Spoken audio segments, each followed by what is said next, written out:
I had to stop the video and start again. Right, you're going to get several videos. So, first thing that we need to know is what on earth is a satellite.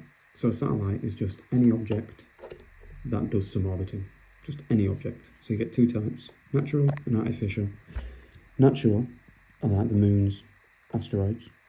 Artificial is stuff that we've made, like the ISS and the GPS and stuff. So here's a picture of one. So that's like the ISS, and it's orbiting. So it's a satellite. It's an artificial one because we built it, and it's moving in this circular motion. So it's going round and round like that. So you need to be able to describe circular motion. So I've got a few steps here. So the first step is you've got weight. So this here has weight, which is just acceleration due to gravity. You've got your gravitational field strength, which is acceleration due to gravity. Remember the number 9.81. So that satellite is being pulled towards the Earth. Just whoop, whoop, whoop. You need to remember that acceleration is changing velocity, and velocity is vector, so it's magnitude and direction. So it's a change in speed, or it's a change in direction. Now you need to remember from Newton's first law that in space there's no external forces, so speed is going to remain constant. So it's not the speed that's changing, it's the direction. So the change in direction because of acceleration causes the velocity change, even though it's remaining at the same speed during its orbit. Now when you have orbits, it depends on the distance from the planet to how fast it's going. So here you can see we've got a small orbit with a small radius. That's going to be really fast. Whereas this wider one, where it's further away from the planet, is going to have a slower orbit. So this could be something like Mercury, Venus, and this is Saturn, Neptune, something along those lines. Now, this is everyone's favourite, the life cycle of a star. So we've got a nebula. Everything starts in a nebula, and a nebula is a cloud of dust and gas. And that nebula can become two things, dependent on how much dust and gas gathers. It'll become a protostar of different sizes.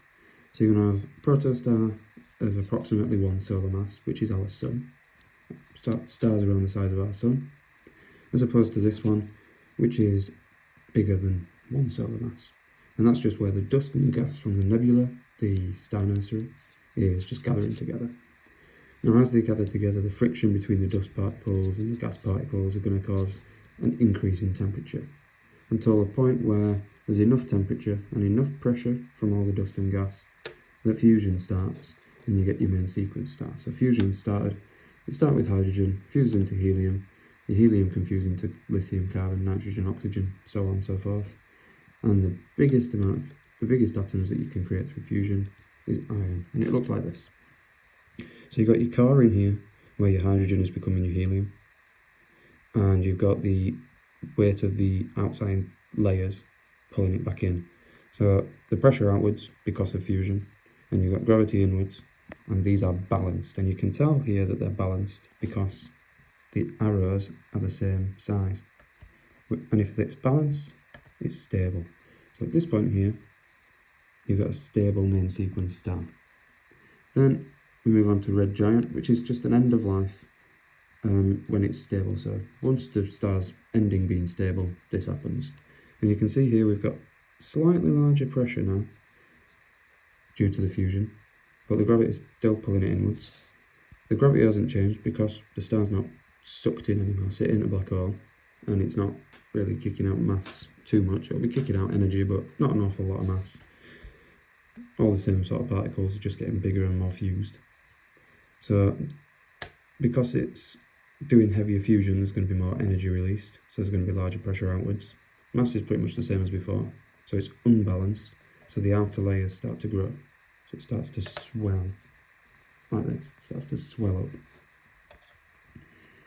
Then, if it's a small red giant, like the size of our sun, the mass of our sun, the outer layers can then waft off, just blown away, and you're left with just the core. So that's a white dwarf. And then as the core cools down over time, you end up with a black dwarf. Now if you get a red supergiant, which is just this but huge, eventually when the fusion stops, you end up with this. So there's no pressure outwards due to fusion.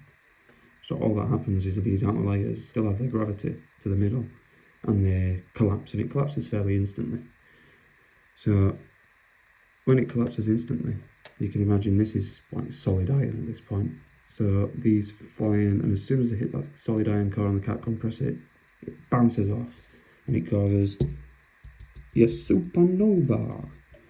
Now, once the supernova is exploded, you're going to be, apologies, you're going to be left with one of two things. You're going to either have a black hole, which just sucks in all matter, all mass, all energy, just sucks it in.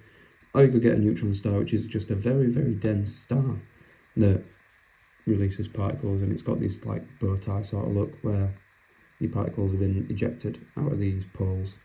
But it's just a very dense star, almost as dense as a black hole, almost. Just black holes are infinitely dense, whereas neutron stars are just very, very dense.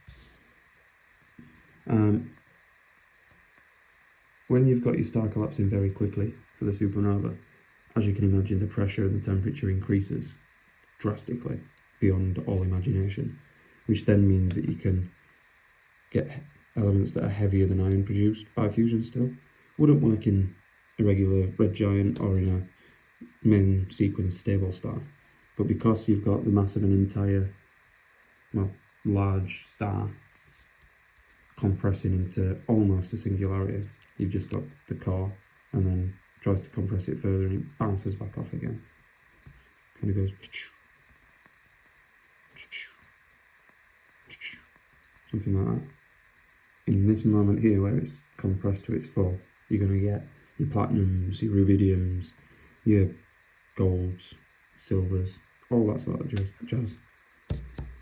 Right, last thing before you can start really is redshift.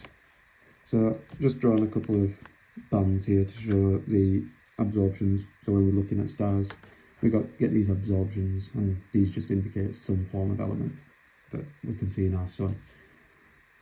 Then we've got two other stars, we'll go with A and B, and you can see that A is shifted slightly and B is shifted loads. Now, we call it like the red end of the spectrum and the blue end of the spectrum. But all you need to know is that looking at these, B is further away than A, and B is moving faster than A, because the wavelength is shifted to the red end of the spectrum. And really, I should have written here more. Now, so this one's shifted more than this one, so it's faster and further. All you need to know about redshift is it's the wavelengths of light are stretched due to the object moving away fast and far away. Blue shift you don't really need to know about, but I think it's helpful. It's just the opposite of this.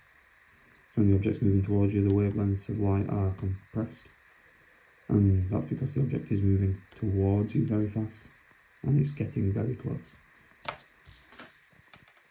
Couple of small little things that you need to be aware of, and then I'll put the picture on and you can just make sure this is done, and then you can do your sheet. The Big Bang, start of the universe, it's an explosion of stuff that came from nothing. We've got two pieces of evidence for it. Redshift, everything in the universe is moving away very, very fast, and it's very, very far away. And also we've got the CMBR, which is the cosmic microwave background radiation. So from the initial explosion of the universe, kind of imagine it kind of like a supernova, but instead of it being a star, it's the whole universe. And you can see everything is moving out of this centre. So there is evidence that things are moving away from a point. We don't know where the point would be, and it definitely ain't the Earth, but everything is moving away from each other very, very rapidly, which indicates an explosion. In an explosion, gamma rays are released, and over time, from that explosion, and space-time stretching and everything moving away, the gamma rays get stretched over time, and they've now become microwaves. So, if we think about that logically, we've gone gamma rays, X-rays, all the way up to microwaves. After, I don't know, maybe a few million years, maybe a billion years, it won't be cosmic microwave background radiation anymore. It'll be cosmic radio wave background radiation, because microwaves can stretch a little bit more, to become radio waves, because remember, it's radio waves, microwaves, infrared, radiation, visible light. That tells me that at some point you would have been able to literally see the Big Bang, because at some point it would have been visible light. Ultraviolet, X-rays, gamma rays. So lots of energy spreading out over time comes microwaves. And tell you what, I'll even show you a picture of the CMBR, because it's actually rather cool. So this here, these are maps of our universe based on the cosmic microwave background radiation. So this is what the universe looks like. No idea where we are, but this is like the whole universe, what we can see. So all this is energy, red, darker, more energy. But then if you look out here, we've got this boundary. Beyond this, we have no idea what's out here, because the light's not had enough time to get to us. So this is the observable universe, what we can see.